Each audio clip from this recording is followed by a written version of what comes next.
Osim prirodnog procesa starenja, sve veći broj mladih ljudi ima problema sa kralježnicom i zglobovima. U mlađih osoba do takvih tegoba dolazi zbog pretežito sjedilačkog načina života, nedovoljnog kretanja i fizičke aktivnosti te pretilosti.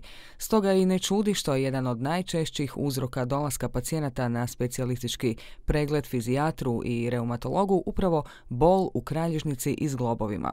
Uz specijalistički pregled fizijatra reumatologa, Poliklinika Medikol u Zagrebu i Čakovcu nudi programe fizikalne terapije koji uključuju liječenje bolnih sindroma kralježnice i perifernih zglobova, liječenje sindroma prenaprezanja lokomotornog sustava, rehabilitaciju sportskih ozljeda, program za korektivnu terapiju kralježnice.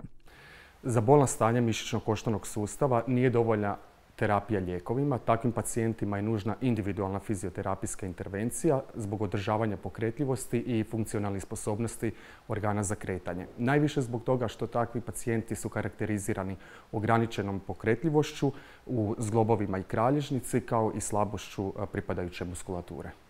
Fizioterapijski postupci kao dio fizioterapijskog procesa vrlo su bitan čimbenik u postizanju funkcionalne sposobnosti te održavanja mišićne snage i pokretljivosti pacijenta. Također su od velike važnosti terapijske vježbe za povećanje mobilnosti zglobnih struktura, vježbe za snaženje i istezanje mišića, bolju vaskularizaciju, poboljšanje staničnog metabolizma, plućnog kapaciteta te podizanja općeg psihofizičkog stanja. Fizioterapijski postupci nerijetko uključuju primjenu fizikalnih agensa najčešće s ciljem smanjenja boli, otekline ili upala kod pacijenata, primjerice primjena električne energije sa svrhom liječenja i bržeg zaciljivanja tkiva. Na odjelu fizikalne terapije svakom pacijentu pristupamo individualno. Nekome je potrebno vratiti izgubljenu snagu, nekome je potrebno izbjeći operativni zahvat, smanjiti bolnost, reducirati edem. Fizikalna terapija zapravo i rehabilitacija u našem slučaju, ako se radi o mišićno-koštanom sustavu, uključuje više vrsta fizioterapijskih postupaka, od elektroterapije, od kineziterapije ili terapijskih vježbi, magnetoterapije, termoterapije, terapije udarnim valom, limfnih drenaža, medicinskih masaža, terapija laserom visokog i niskog intenziteta.